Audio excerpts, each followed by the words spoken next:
Donc ce que nous avons vu jusque-là, c'est que la démocratie, c'est un beau système, ça a fonctionné, ça existe, ça a existé. Mais c'est un régime qui est très faible concernant cette menace de la démagogie. Et du coup, ça nous ramène à un autre problème. C'est le problème en fait du consentement.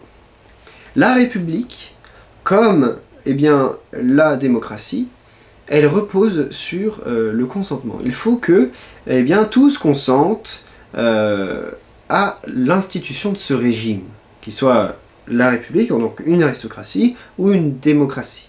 Parce que tout repose sur le contractualisme. C'est-à-dire donc cette théorie dont on a parlé, qui est que avant rien n'était, l'homme n'est pas politique, mais que finalement par nécessité il se dit pourquoi pas, et qu'il se crée une société, peu importe le régime, etc. Qu'il fonde une société par cette adhésion de la volonté à tous, et qu'enfin, il se crée et se constitue une société. Le problème, c'est que, vous l'aurez peut-être compris, si des intérêts particuliers parviennent à mouvoir la société, et au final à orienter les décisions qui vont être prises, et que finalement ces décisions ne sont pas pour le bien commun. Mais comment consentir à un tel pouvoir ? Si nous remarquons que la République est gouvernée par oligarchie, et que ce sont des intérêts privés, des puissances d'argent étrangères et internes qui gouvernent, et pas nous. Et en tout cas, qui gouvernent, si elles gouvernaient bien, ce serait pas mal, mais elles ne gouvernent pas dans l'intérêt du bien commun, mais dans l'intérêt de leur classe. Comment consentir à un tel pouvoir ? De la même manière, comment consentir à une démocratie, une vraie démocratie, qui serait gouvernée par démagogie ? Qu'il y aurait des médias qui parviennent à influencer l'opinion publique suffisamment pour que les décisions soient prises à la majorité en faveur de mensonges, de choses qui ne vont pas, nous élever vers le bien commun, qui ne vont pas respecter chacun de nous, et qui vont finalement faire le jeu de puissances étrangères ou de puissances secrètes qui, eux, ont des intérêts qui ne sont pas celles de l'intérêt général, qui ne vont pas vers le bien commun. Comment consentir ? Alors que ces théories de la souveraineté nationale, de la souveraineté populaire reposent sur le consentement.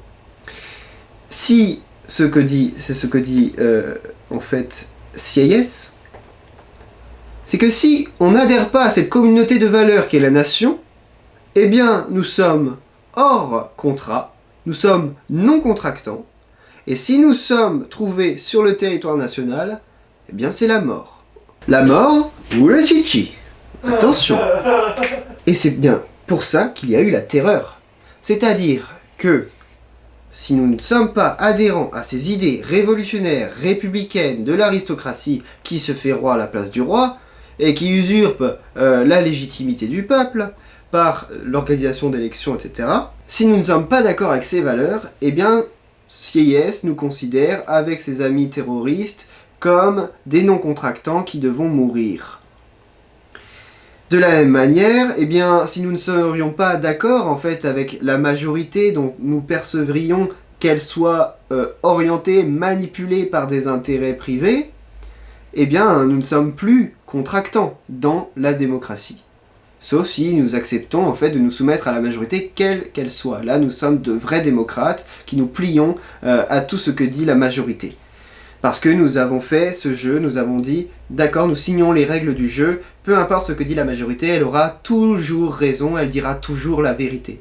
Or, il s'avère que la vérité change selon les époques. Moi, je ne crois pas en cette théorie, je crois que la vérité, elle est une, absolue. Donc il se pose vraiment un problème de l'ordre du consentement. Ça voudrait dire que, dans une constitution démocratique ou aristocratique, ou républicaine, j'entends, que nous devons être d'accord à partir du moment où nous votons pour des gens avec tout ce qu'ils font, parce qu'ils le font pour le bien de la nation.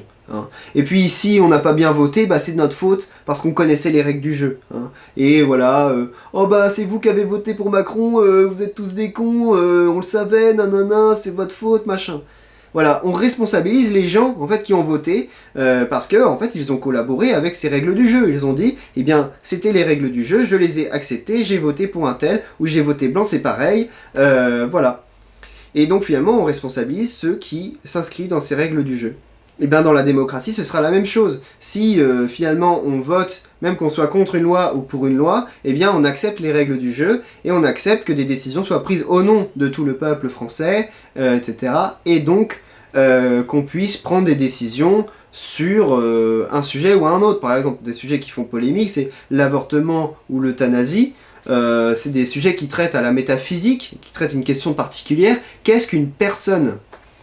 Eh bien, une personne, on peut en dire, on peut fixer la limite de ce qu'est une personne à plein de choses. Si on dit qu'une personne, c'est quelqu'un ou quelque chose qui est doué de raison, eh ben on va dire, bah, la raison, ça commence quand on a 7 ans. Bon, bah d'accord, donc ça veut dire qu'avant 7 ans, on peut tuer les enfants. Waouh, bah c'est chaud. Si on définit ce qu'est une personne comme quelque chose, un amas, quand c'est plus un amas de cellules, donc ça commence quand c'est un fœtus ou je sais pas quoi, ouais, mais du coup, avant c'est pas une personne, enfin, en fait, ça pose des problèmes philosophiques extrêmement importants. Donc, en fait, est-ce que ça veut dire que la démocratie, elle fixe la vérité selon les époques, en fait?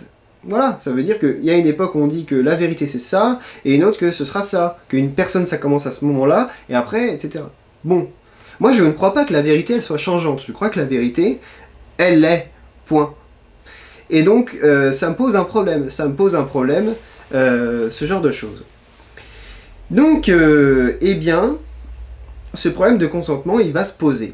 Est-ce qu'on peut consentir en fait à tous ces régimes-là qui reposent dessus ? Bon. Parce que c'est l'objectif de toute cette théorie de la souveraineté populaire ou de la souveraineté nationale, c'est que finalement on consent tous au pouvoir qui s'exerce sur nous, qui soit légitime, etc.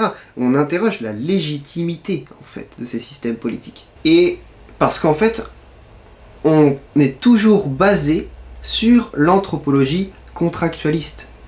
On est toujours basé sur cette anthropologie, ce discours sur le genre humain qui nous dit que nous ne sommes que des individus et en fait tout ce que établit la société c'est artificiel, ce n'est pas notre nature.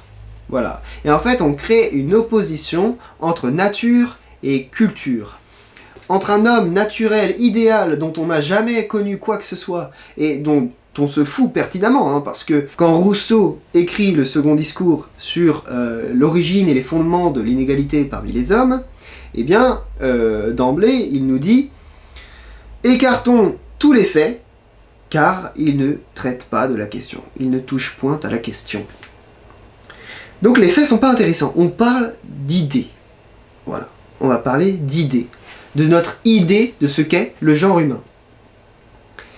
Et c'est bien ça le problème de l'anthropologie contractualiste. C'est qu'en fait, elle traite de l'être humain, du genre humain, mais en oubliant les faits. En se concentrant sur une idée de ce qu'on se fait du genre humain